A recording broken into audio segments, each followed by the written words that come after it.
Bueno, Miquel Landa ha realizado un repaso por las distintas modalidades y ámbitos de actuación de las asociaciones, destacando la labor de voluntariado y de complementariedad con otro tipo de estructuras, tanto institucionales como privadas, y todo ello contado desde su experiencia en la gestión y participación en asociaciones de muy diversa escala, fundamentalmente ICOMOS, del que nos ha detallado la estructura y características a nivel internacional y también del Comité Nacional. María Pía Timón ha vinculado la sociedad civil y las asociaciones con el concepto de comunidad, clave en la configuración del patrimonio cultural inmaterial y fundamental también en el cambio de perspectiva que se ha producido en el patrimonio cultural en general en las últimas décadas. Además, ha expuesto las aportaciones del Plan Nacional de Patrimonio Cultural Inmaterial, tanto con estas comunidades y grupos como especialmente en el ámbito rural, al que hemos sumado también la labor del Plan Nacional de Arquitectura Tradicional como herramienta de coordinación, gestión colaborativa, documento de consulta e instrumento de salvaguarda a disposición de la sociedad.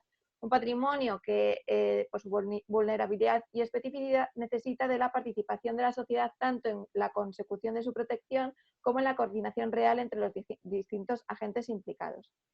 Sergio nos ha mostrado el largo recorrido del programa de rehabilitación y utilización educativa de pueblos abandonados, haciendo hincapié en el papel fundamental que adquiere la educación en un entorno rural, siendo un programa formativo gratuito que contempla el trabajo en distintos ámbitos, incidiendo de forma especial en la educación ambiental, que juega un papel fundamental en la vida de las personas, la educación para la solución, el fomento de la convivencia social, así como la necesidad de tomar decisiones y de actuar para evitar el deterioro del patrimonio cultural y natural de forma respetuosa, gracias, por ejemplo, a los oficios tradicionales de la albañilería y la carpintería, entre otros. A través de la mirada tan personal que nos ha dado Manuel, se nos ha hecho un recorrido por la historia del territorio de Huelva, dando cuenta de todos los elementos e indudablemente todos los grupos de personas que intervienen en dar forma a un municipio y cómo se mantienen las huellas de todos estos aún hoy en día, adquiriendo una gran importancia la historia del desarrollo de los asentamientos en el acrecentamiento del sentimiento de pertenencia de la población hacia su patrimonio y entorno urbano. Y por último, cómo a través del fomento del turismo y de la preservación del patrimonio cultural, natural y rural, podemos generar riqueza y desarrollo rural, reportando los beneficios a la comunidad local, poniendo la atención en la manera de difundir de forma eficaz sus valores, creando una carta de calidad que certifica la calidad de sus paisajes rurales, favoreciendo a aquellas poblaciones que promueven sus oficios tradicionales y adoptan un papel relevante en su propia valoración a través de sus comunidades, haciendo un gran esfuerzo desde la Asociación de los Pueblos Más Bonitos de España en la promoción y en el marketing necesario para fomentar este desarrollo rural. Con este rápido repaso, creo que estamos todos.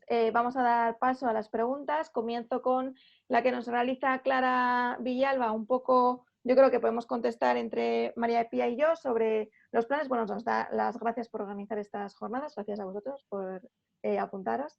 Bueno, dice, nos pregunta si con la revisión de los planes nacionales que está en curso y teniendo en cuenta la preocupación actual en el reto demográfico, hay previsión de seguir implementando los planes con alguna medida específica a través del Ministerio de Cultura o para el reto demográfico para facilitar lograr los objetivos que también se han expuesto en las presentaciones. Bueno, yo creo que desde los planes, bueno, es verdad que se están remodelando, pero en estas estrategias de frente al reto demográfico y frente a cómo abordar el desarrollo rural sostenible, sí que se están poniendo un poco más de atención en aquellos planes que se acercan de forma más próxima, no sé, al mundo rural, ¿no? Entonces, en ese sentido, el Plan Nacional de Patrimonio Cultural y Material y el de Arquitectura Tradicional sí que van a adoptar muchísimo más protagonismo que el que han tenido hasta ahora. También el Plan Nacional de Paisaje y el de Arquitectura Defensiva. Entonces, dentro de los presupuestos que podamos manejar para el año que viene, sí que se les quiere dar como prioridad a estos planes nacionales e intentar, se está estudiando la viabilidad de abrir algunas vías de ayudas o de subvenciones que reviertan directamente en el medio rural, pero todavía se está trabajando en ello. Y con esta línea de ayudas, enlazo para María Pía con la siguiente pregunta que le hacen para ella, es que si existe alguna forma de promoción para iniciativas promovidas por asociaciones en lugares con amenaza de despoblación. Sí, hola, buenos días de nuevo. Sí, muy bien, con relación a lo anterior, Elena, también comentar únicamente, pero como ahora se enlaza con la pregunta siguiente, es que en el marco del plan de de salvaguarda del patrimonio cultural inmaterial, sabéis que hay desde el año 2018 se ha desarrollado una línea de subvenciones que se llama de ayudas en concurrencia competitiva para patrimonio cultural inmaterial, con una cantidad determinada que hemos intentado aumentarla este año. Se iba a aumentar como 2 o 3 veces más y estaba aprobado el aumento, pero con lo de la crisis ha quedado como el año pasado, que no llega a 240.000 euros.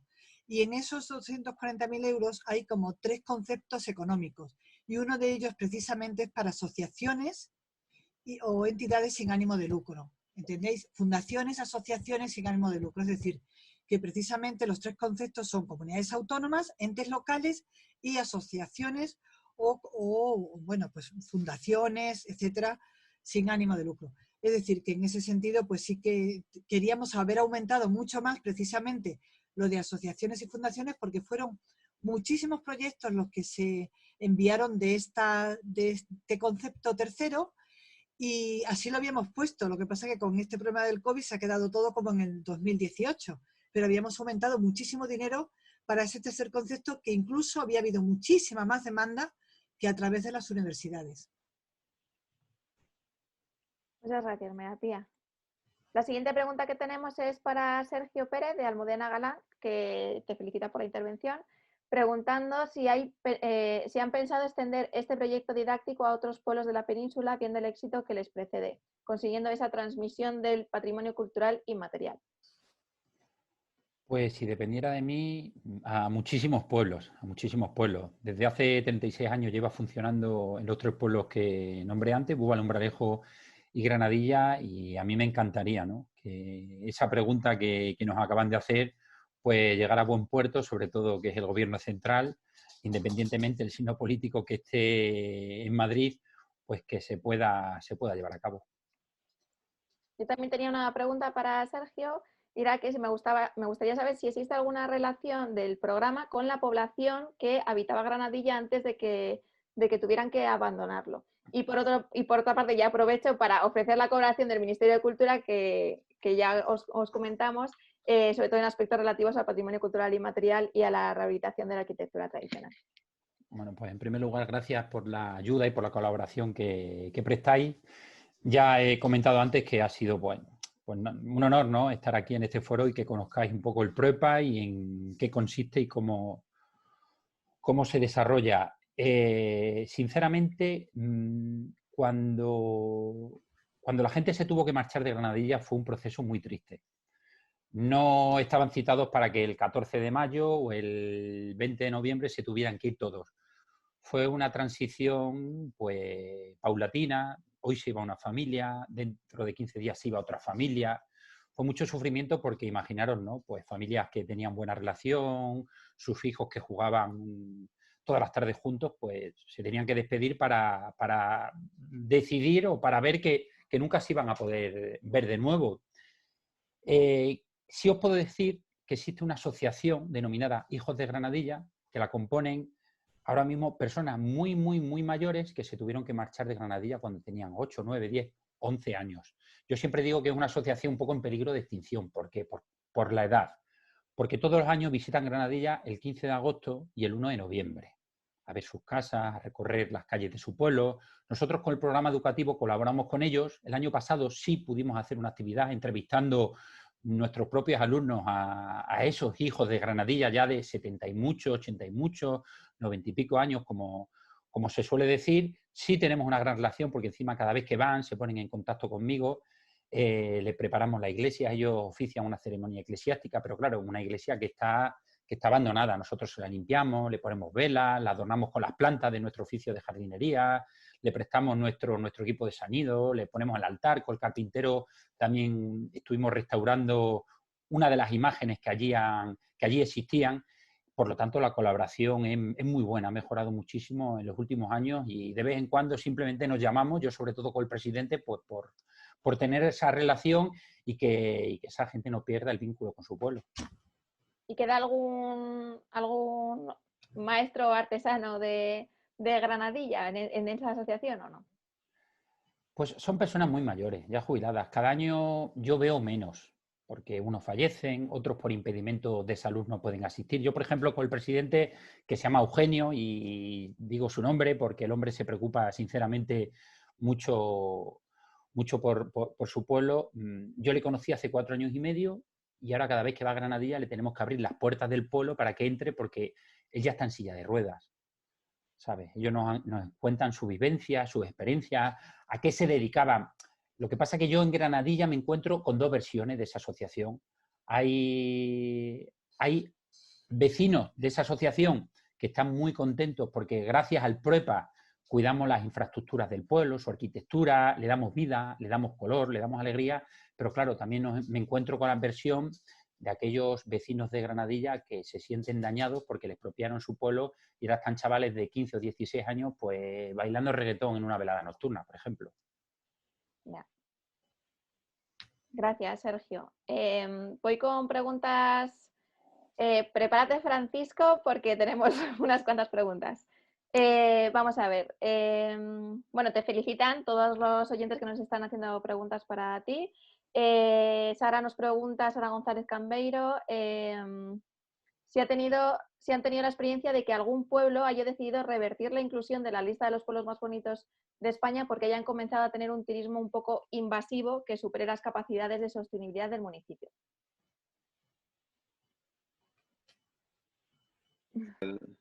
Ahora. No, vale. de momento la verdad es que no hemos tenido ningún tipo de problema en ese sentido y no hemos llegado a ese nivel de invasión, si es que se le quiere llamar de alguna manera, ¿no? De momento no hay ningún pueblo que hayamos tenido este problema. Yo creo que tienes así como las preguntas bastante que ver. Clara Villalba nos pregunta, bueno, os da también la enhorabuena, y dice, ¿son el afán de embellecimiento con objetivos turísticos y la autenticidad conceptos compatibles en el caso de los conjuntos históricos? Sí, totalmente. Vamos, además yo creo que el 80 y pico % de nuestros pueblos son conjuntos históricos. Conjunto histórico básicamente es que tiene un nivel de protección superior y gracias a ello, muchos de nuestros pueblos se han conservado como estaban, ¿no? Porque si no hubiera sido por esta figura del conjunto histórico-artístico, ya veríamos, ¿no? Es que depende muchas veces del alcalde de turno o del consistorio de turno, ¿no? Entonces, esa figura ha conseguido preservar muchos pueblos y evidentemente los pueblos que son conjunto histórico-artístico suelen ser pueblos que tienen esa esencia mucho mejor conservada. Básicamente es ponerlos en valor, ese embellecimiento y son precisamente los candidatos más firmes a embellecerse, porque son los más armoniosos normalmente. Pensad que muchas... A ver, esto como en todo, ¿no? En muchas comunidades, sobre todo más patrimonio, pues funciona de una manera y en algunas funciona de otra, pero básicamente en todas se tiene cuidado con los materiales de construcción, con los colores, con el tipo de material que se utiliza para una ventana, con el tipo de pintura para una fachada. Bueno, en definitiva, se vigila que todo sea acorde a lo que patrimonio ha puesto en ese lugar, ¿no? En los sitios donde no hay esta figura, pues intentamos que se creen ordenanzas municipales que regulen esto. Y eso es lo que se intenta hacer, por ejemplo, con el aluminio de algunas ventanas. Es que, ese punto del embellecimiento. Esta pregunta que me hacías de si se puede, pues sí. ¿Se puede compaginar? Yo creo que sí, que no hay ningún problema, porque esto creo que lo he visto también en la pregunta que ponía abajo que seguía, me parece esta pregunta, y decía, ¿puede haber un equilibrio? Yo creo que sí, que puede haber un equilibrio perfectamente y de hecho, si te vas a Francia, pues los pueblos franceses lo están haciendo y lo están haciendo muy bien hace muchos años, ¿no? Aquí lo podemos hacer igual de bien o mejor.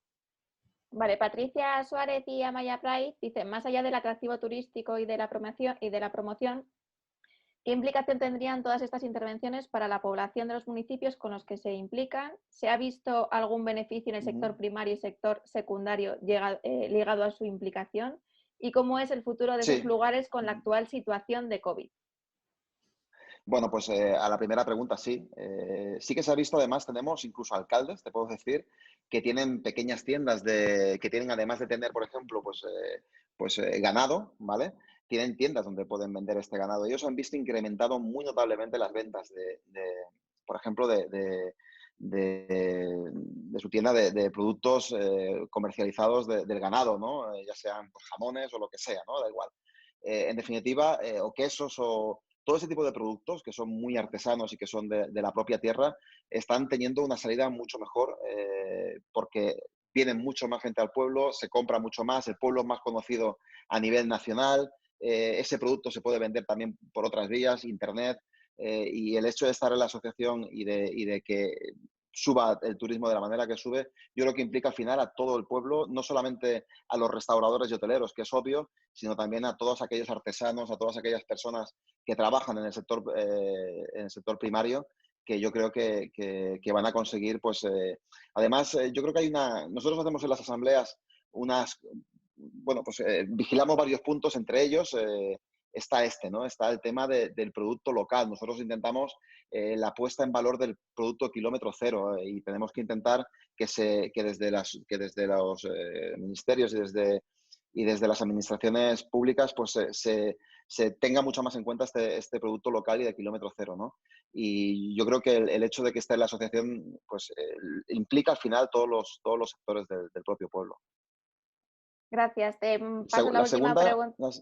Perdona. La segunda no me acuerdo cuál era. ¿Qué me habías preguntado la segunda? ¿Cómo es el futuro de estos lugares con la actual situación de COVID? Bueno, pues lo he dicho antes en la intervención. Nos están llegando, mira, por ejemplo, acabo de leer que en AINSA pues acaban de censar a 200 personas más en este año, ¿no? O sea, imagínate, un pueblo que tiene 2050, 2100 habitantes. Eh, pues al final estamos viendo que el COVID está haciendo que mucha gente se empadrone en estos pueblos. Puede ser por un motivo u otro, pero al final se están empadronando. Y yo creo que al final esta pandemia está haciendo ver que el mundo rural tiene mucha más importancia de la que nosotros pensábamos, ¿no? De la que mucha gente pensaba.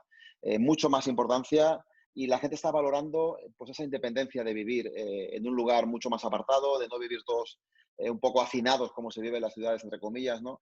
Y en el fondo yo creo que va a marcar un punto de inflexión importante. Ahora hace falta que dotemos a estos lugares de servicios reales, aparte de los que ya sabemos, de Internet, etcétera, servicios reales y bueno, y aquello que siempre hemos pedido, ¿no? Para que ya hagamos la gracia completa, por así decirlo, que sería esa fiscalidad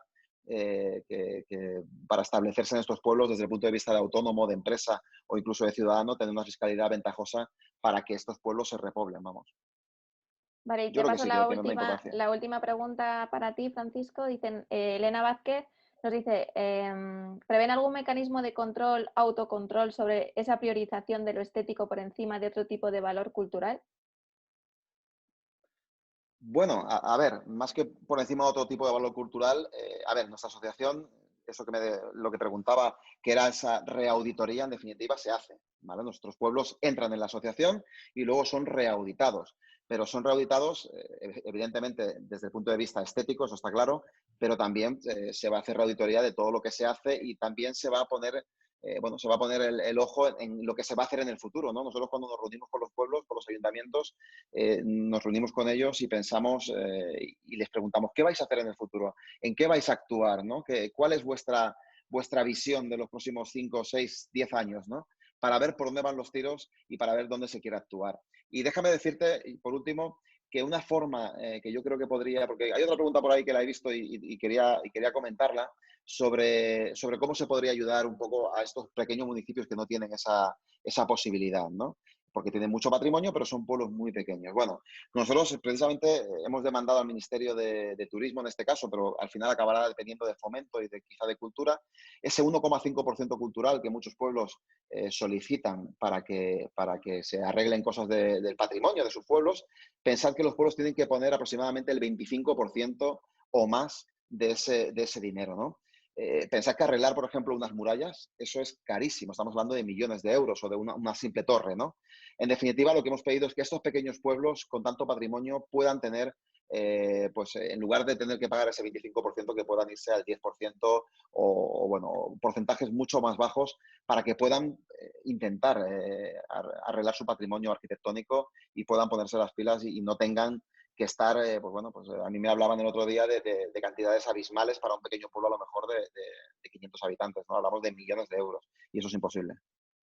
Sí, yo creo que ya enlazando un poco con esa última pregunta que hacía Isabel Cadórniga, pues bueno, comentar que en las ayudas del 1,5, pues efectivamente tiene un porcentaje que debe de aportar la comunidad, pero también comentaros que este año, pues frente a la estrategia, ¿no?, del reto demográfico y del desarrollo rural sostenible, se ha incluido como criterio de valoración de las propuestas el que esté en un ámbito rural afectado por pues, este desatendido, le afecte la despoblación. Entonces, simplemente ya solamente con el hecho de incluir, o sea, de que sea un factor más de valoración y que poner como un poco más priorizando, ¿no?, esos proyectos en el medio rural frente a lo mejor a otros proyectos de que se puedan realizar en ciudades o que no tengan esta problemática, pues creo que es un factor que les puede ayudar, ¿no?, a esos medios rurales a pasar por encima a lo mejor a otras intervenciones de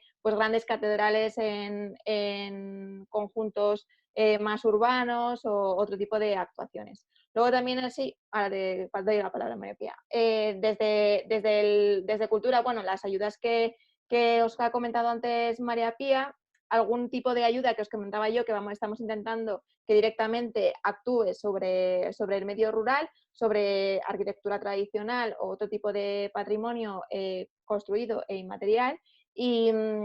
Y también comentaros que, por ejemplo, mañana sí que vamos a tener la participación de la comarca del Sobrarbe, que nos va a contar un poco cómo gestionan ellos con el poco presupuesto que manejan, ¿no?, cómo están todo el día buscando proyectos europeos, iniciativas europeas para sacar presupuesto de donde sea y poder desarrollar proyectos de salvaguarda, desde difusión hasta la propia intervención arquitectónica. Entonces, es verdad que desde las administraciones estamos un poco limitados por la aprobación de los presupuestos nacionales y, desgraciadamente, por la parte que le toca a Cultura, que nunca suele ser la protagonista, al revés, siempre se queda la última.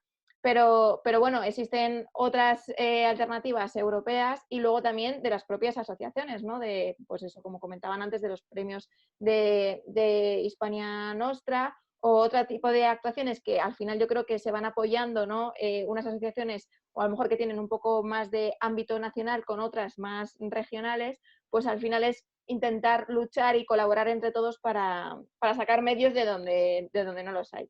María Pía. Sí, bueno, va un poco en la línea esta que estás comentando. Era únicamente comentar que efectivamente, fijaos que en estas ayudas en concurrencia competitiva de patrimonio cultural inmaterial, que hay una puntuación establecida en la convocatoria, bueno, pues no sé cuántos puntos por la calidad del proyecto, no sé cuánto por estar declarado bien de interés cultural o patrimonio de la humanidad, es decir, que se valora ese tipo de cosas. Este año, por primera vez, se ha incluido un punto también cuando el proyecto se desarrolle en un medio rural que tenga un alto nivel de despoblamiento. Es decir, que esto también lo hemos valorado para que tenga prioridad sobre otros proyectos. Solamente comentar esta salvedad. Gracias. Gracias. Yo no sé, Manuel, si desde la Federación de Municipios y Provincias de España conocéis alguna estrategia o para poder contestar a Isabel de cómo podemos ayudar a los municipios que carecen de pocos medios económicos. Espera, el audio. ¿Ahora? Sí. Bueno, buenas tardes, un saludo de nuevo. Es un placer estar con vosotros aquí en este foro tan especializado y tan extraordinario de patrimonio y arquitectura. Desde la Federación Española de Municipios y Provincias, que somos un conjunto, el conjunto de los ayuntamientos, estamos muy sensibilizados precisamente y desde la Comisión de Patrimonio con el mantenimiento, la conservación y la proyección de nuestro patrimonio. Hemos hablado que en la comisión hemos hablado del 1,5% cultural. Y aquí ya se ha hablado antes, me parece que por un compañero, creo que por Francisco. Se ha hablado del 1,5% o Sergio, no sé quién lo ha dicho, Francisco. El 1,5% cultural del Ministerio de Fomento es muy importante para el mantenimiento del patrimonio. Y hemos pedido presencia desde la FEN en ese foro, en ese órgano de decisión del Ministerio para precisamente alzar la voz de los municipios con respecto a la necesidad que los municipios tienen de que se destinen fondos económicos para el mantenimiento, la conservación y la puesta en valor de nuestro patrimonio. Ponía Francisco un ejemplo muy claro, una muralla, un monumento, un palacio público. Estamos hablando de lo importante que es esa línea de financiación para el mantenimiento de nuestro patrimonio. Aparte de que tenemos que hacer una gran labor de sensibilización en los niños, en los jóvenes, de lo importante que es el que sintamos como propio, como sentimiento de pertenencia, eso que hemos heredado y que tenemos la capacidad y la responsabilidad de conservarlo para transmitirlo. Y también vamos a solicitar, se lo he comentado y lo hemos hablado con Isabel Cadórniga, que es la secretaria de la comisión, una cuestión importante, que en los presupuestos generales del Estado, vaya una partida destinada a conservación del patrimonio. Lo hemos solicitado, porque jamás ha habido una partida destinada a la conservación del patrimonio, y eso lo estamos haciendo desde la Federación Española de Municipios y Provincias. Sí, bueno, comentar solo que dentro de, por ejemplo, del presupuesto que se le asigna al Ministerio de Cultura, dentro de la Dirección General de Bellas Artes, el Instituto de Patrimonio Cultural de España dedica su presupuesto a las diferentes acciones posibles para salvaguardar el patrimonio cultural, ¿no? Desde las intervenciones propiamente dichas de pues, intervención arquitectónica en arquitectura defensiva, en arquitectura religiosa, patrimonio industrial, etcétera, al patrimonio inmaterial, y luego ya pues otras líneas, ¿no?, de investigación, documentación, conservación preventiva, formación. Entonces, bueno, es verdad que no hay una partida concreta, ¿no?, que se denomine, ¿no?, pues conservación del patrimonio cultural, pero que desde el Instituto de Patrimonio Cultural de España es el único objetivo que tiene en su camino, ¿no? Y que, bueno, pues hemos colaborado algunas veces con la FEM y creo que es fundamental, como os comentaba, sobre todo para algunos planes nacionales que tienen tanta relación y tan estrecha con el medio rural.